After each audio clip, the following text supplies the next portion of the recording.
Have you ever wondered how to help your kids develop strong Christian values when it comes to athletics? Most sporting events involve alcohol, foul language, and bad tempers. In such an environment, how do you teach your kids to involve God? In just a moment, you're going to hear from two guests who are both ministry leaders and former collegiate athletes who will offer their wisdom. So don't go anywhere. This program is made possible by financial support from Smile Online Course and Books. Smile Online offers online courses for teens and young adults designed to help them master social and career skills. Subject matter includes customer service skills, job interviewing, electronic etiquette, and managing stress. For more information, visit thefatherhoodchallenge.com.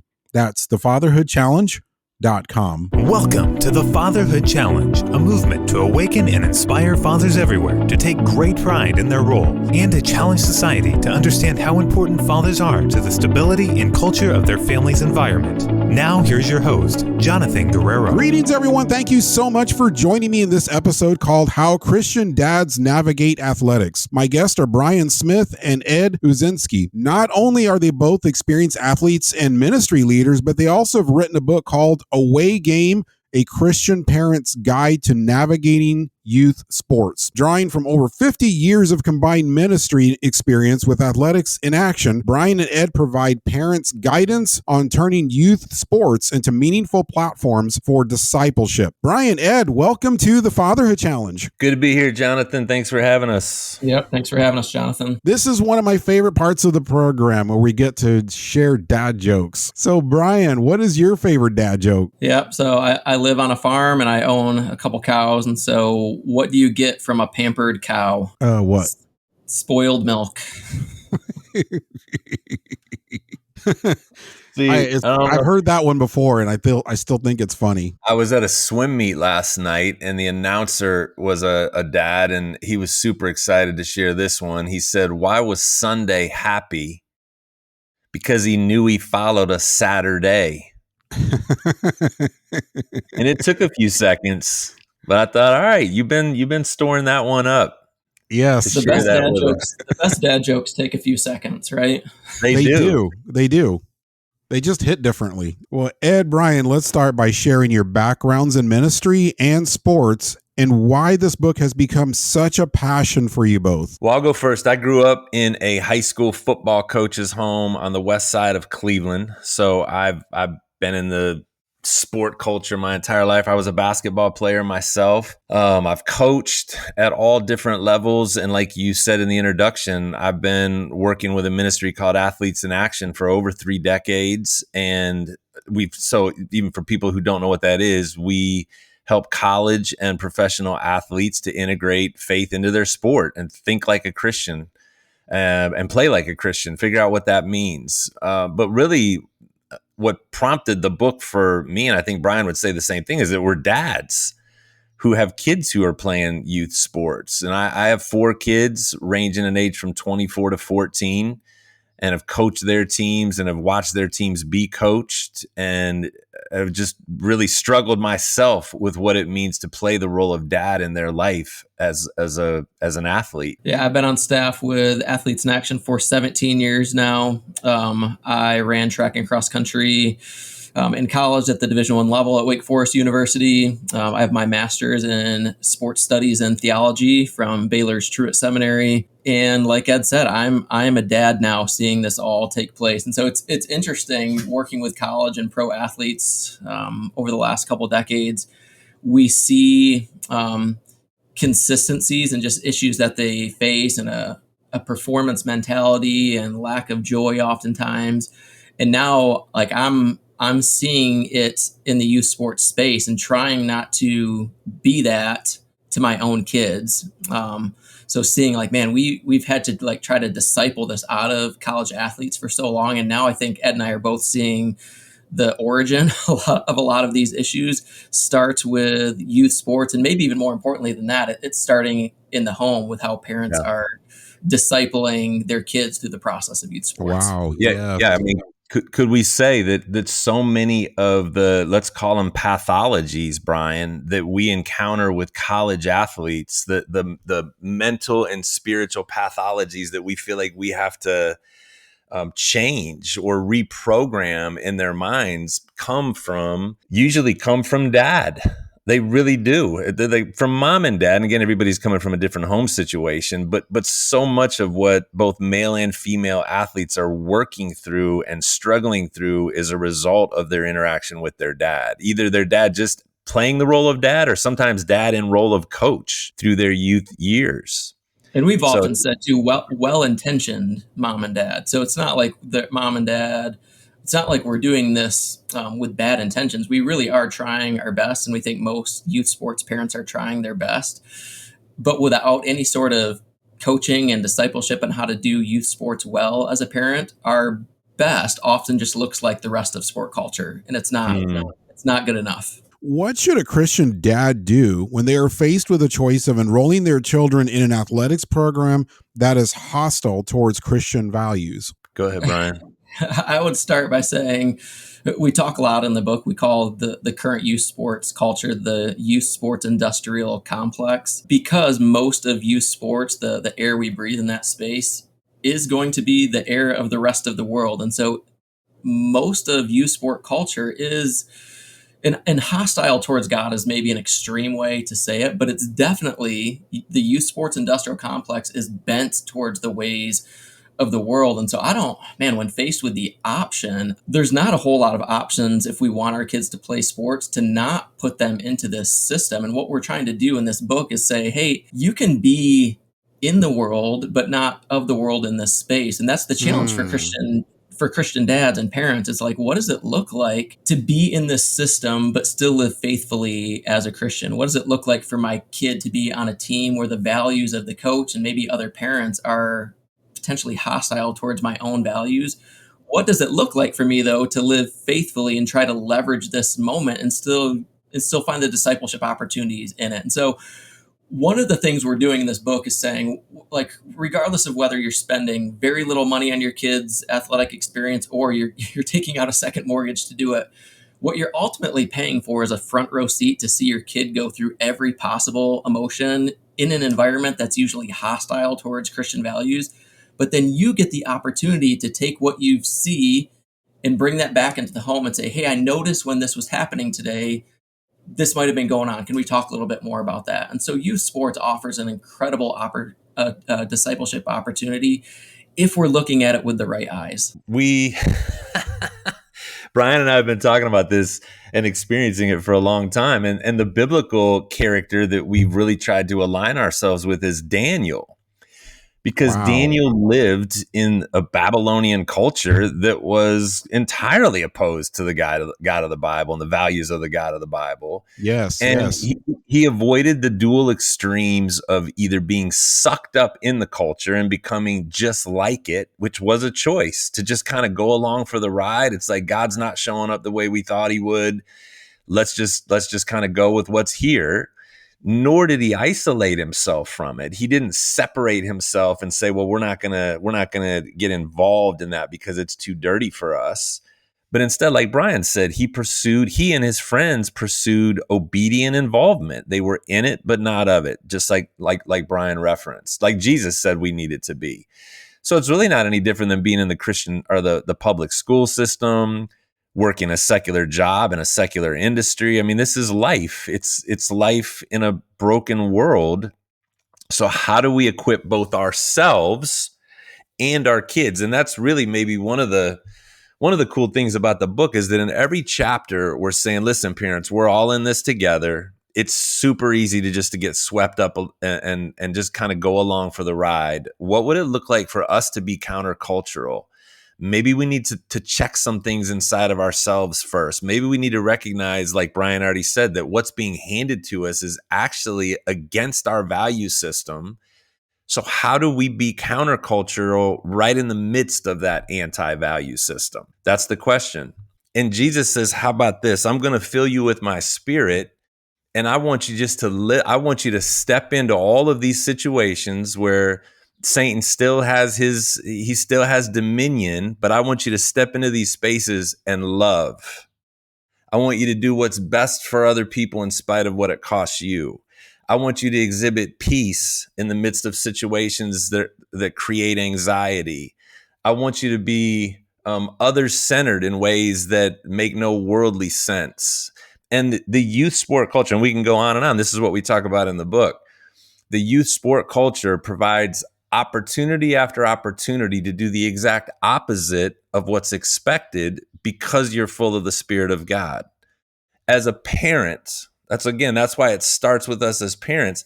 Now it's going to look different in a 6-year-old versus a 16-year-old versus a 26-year-old, because it takes maturity, it takes growth, it takes muscle memory to live the way the Spirit wants us to live in these dark and broken spaces. But it's our responsibility, and Brian, why don't you talk about this a little bit? It's our responsibility to take on the identity of main discipler for our kids, which too often we just don't think about ourselves that way. We let the youth group handle that. We let sport culture disciple our kid. But what would it look like for us to become the chief discipler? Yeah, this is something we talk about all the time, that the youth sports is discipling your kid and you. It's discipling us, whether we want to believe it or not. The values are being imparted from the system onto us and our kids. And so it's not ultimately the church's main responsibility to do that for our kids. It is our responsibility as parents. And so we talk in the book, like, there are few opportunities better in the world today than sports, because we have a front row seat to seeing everything that's going on in our kids' lives. We talk all the time when our kids get home from school and we ask them, how was your day today? We get the one word response, right? Good. It's fine. Yep. But because we are not there, it's hard to ask questions to pull that out. In sports, we don't have to guess. We're watching all of it go down, which again, it should be fun. It should be enjoyable, but it should pack our tool belt full of discipleship opportunities based on what we're seeing. Ed, we'll start with you on this one. Where is the boundary between healthy and toxic competitiveness? Yeah, that's such a good question. And it's I don't know all the time what that's supposed to look like. But I will say this from my own experience, that when competitiveness is being fueled by hatred, when it's being fueled by anger, when it's being fueled by fear, when it's being fueled by turning the other into an enemy and using war language, that usually is not going to produce a righteous result. When my desire to bring my best to the field, and again, Brian and I have talked about this for so long, when we recognize that actually this person over here that I'm trying to have a competition with is actually put there by God. Again, if we could just kind of even go into spiritual terms, is put there by God, and that I have a responsibility to bring my best in order to bring out their best. It just sort of reframes the entire event. When I'm here, not because I'm trying to play for love or for acceptance, but from love and from acceptance, because I'm secure in my identity in Christ and who I was created to be, and I'm secure in the family system that He's put me in, then I can play completely free. Like I can play with wild abandon. And be incredibly competitive without the result of the game determining how I feel about myself as I move through the rest of my day. Ryan, take the mic. Go ahead.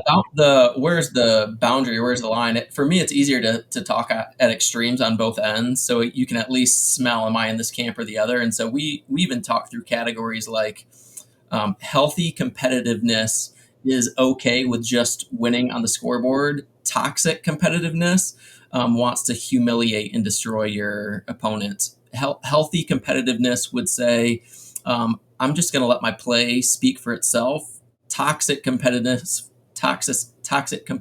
would say, I need affirmation from other people. I need some sort of affection from somebody else to make it worth it. Healthy competitiveness would be challenged by other people's success. Toxic would be threatened by it. And so just think of those extreme categories. And if your kid is maybe more on the toxic side, what would it look like to help point that out and maybe read some scripture over them and show them, hey, this is actually the way of Jesus versus this is the way of the world. And that's why we say we don't always know, because it's what's happening inside both our child, but again, also us. And for us to be able to get it right for our kid, we first need to check what's happening inside of us, who are often just repeating what we've all been taught as dads. We're just repeating kind of what was poured into us or not poured into us. And most of us don't come back from a background where we were taught to think about how to bring our faith to bear on the sport world that we live in. What should be my purpose now in enrolling my kids into an athletic program? I had my own ideas at first, but now I'm hearing this discussion, the competitiveness of it, having something to be proud of for my kids and this sort of thing. Okay, maybe my priorities aren't quite aligned. So what should my priorities be for them? I can think of two to start, kind of two broad categories. In that, and I would say this over all this: we believe that sports is a good gift from God. The first category to think through of why am I putting my kid in this is that sport itself has intrinsic value, and so it does not need to do anything for your kid other than your kid is playing and enjoying sport. So when I see my kid in the backyard playing with their friends, I don't need to think through, oh, they're strengthening their legs, they're gaining coordination. No, it's the fact that they're just playing is good. I don't need a reason to say it's good. And so for us to realize I'm putting my kid in sport because sport itself is good, play is good. So that's the intrinsic side. The other side is instrumental. And so there are things that when our kids are involved in sport, there are things that are good about it. Things like they're getting stronger. They're making a connection between hey, I'm seeing hard work on one end, but then I'm seeing results on the other end.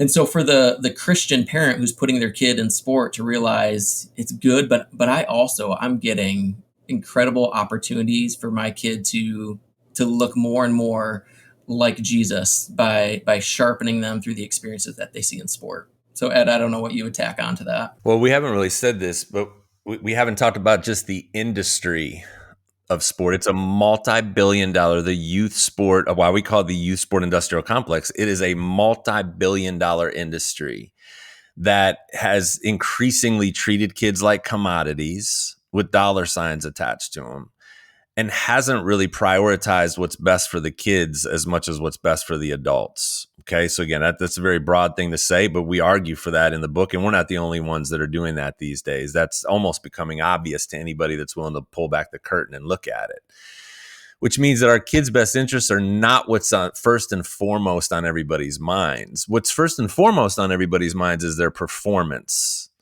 At least that's what's argued for, that we're making a promise if we're a club that we're going to increase their performance. We're going to help them maximize reaching their top level as an athlete. We're going to help them get a college scholarship.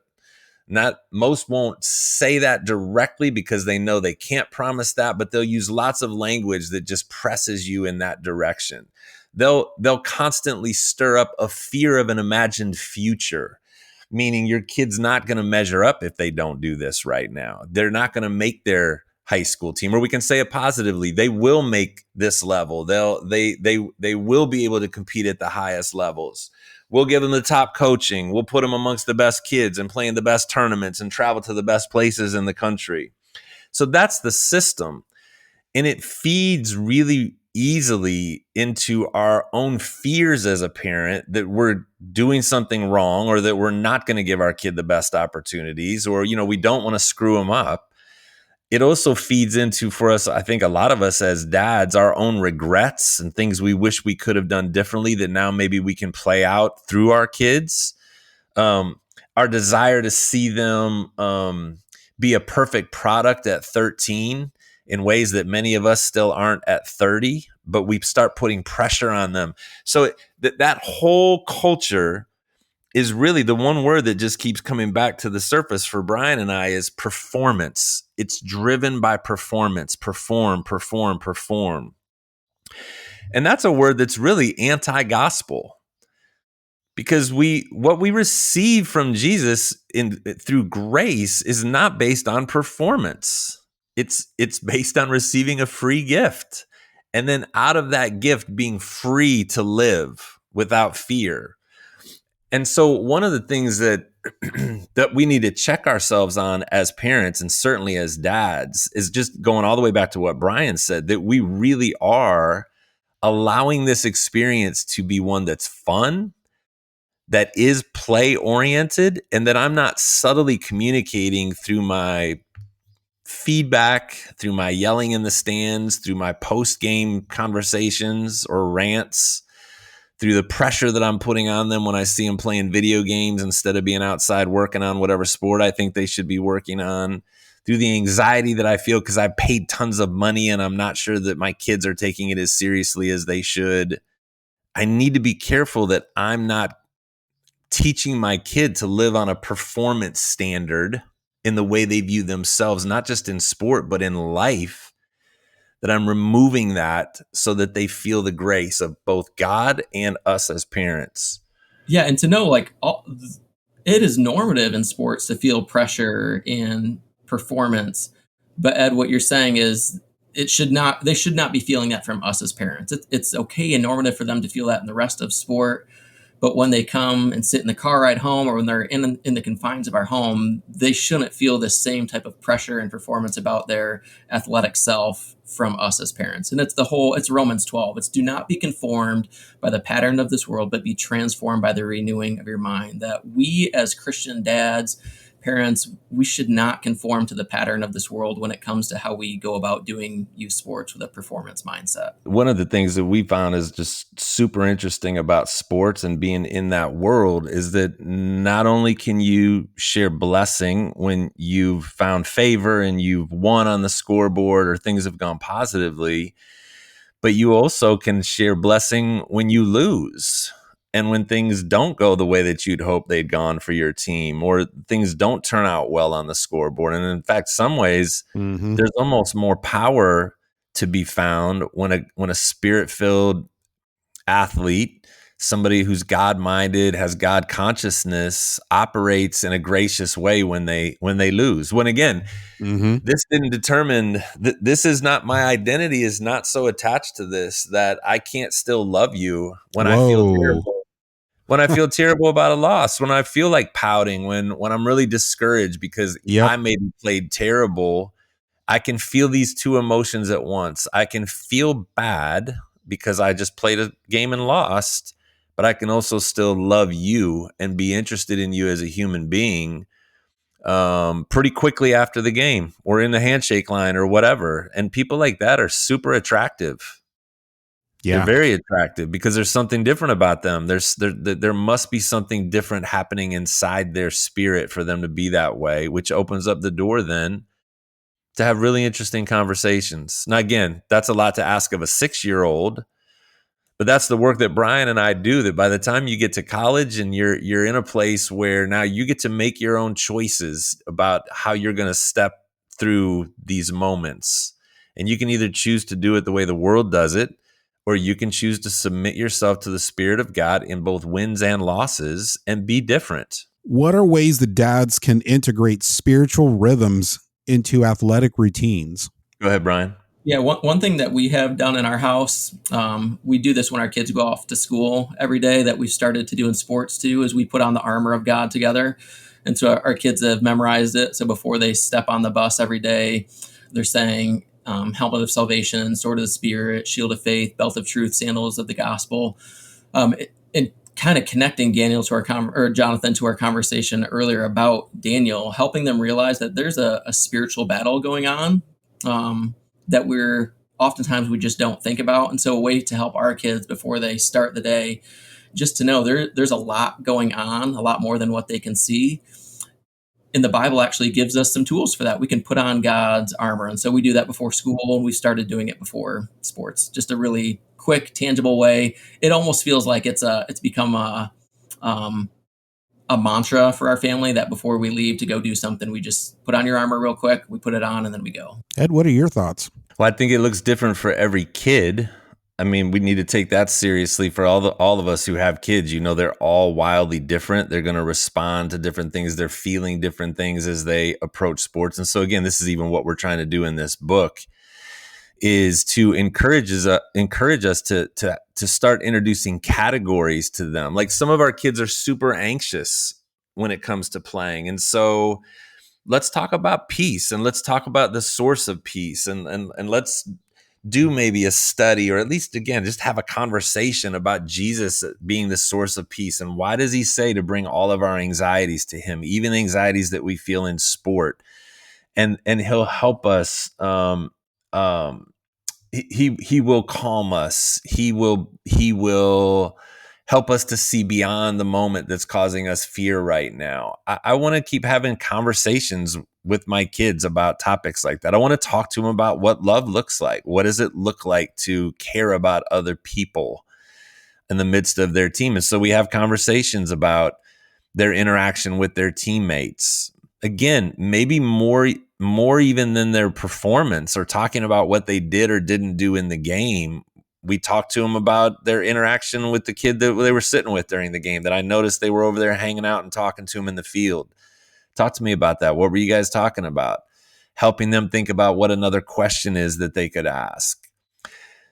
That's all part of a spiritual rhythm, because it's showing interest in other people, and it's trying to cultivate new categories for my kids to be thinking in. Whether that's coming from a Bible verse, or it's just me trying to bring wisdom to bear on what they're experiencing. How can dads listening connect with you both, or get your book, Away Game, A Christian Parent's Guide to Navigating Youth Sports? For me, Brian, if they just go to thechristianathlete.com, all the ways you can connect with me, email, phone, social media, and Away Game is available on there, as well as other books that I've written. So thechristianathlete.com is the best place to go. Yeah, you can get Away Game on all the normal places where you would get books these days. And same, it's just easiest to go to christianathlete.com to find both Brian and I. And just to make things easier, if you go to thefatherhoodchallenge.com, that's thefatherhoodchallenge.com. If you go to this episode, look right below the episode description. You're looking for the episode title, How Christian Dads Navigate Athletics. Once again, How Christian Dads Navigate Athletics. Find that episode, look right below the episode description. I will have the links that Ed and Brian mentioned posted right there for your convenience. Brian and Ed, as we close, what is your challenge to dads listening now? Brian and I have been saying this, to each other and to everybody that we have opportunity to answer that question for. And that is just that we hope you will lock arms with other dads, other moms and dads who want to do this differently, that you'll get a book like Away Game or some other resource, or an article from thechristianathlete.com, and make that a discussion point amongst you, so that you're not trying to do this alone, and you're not trying to do this isolated, which is so often how we try to do spiritual life.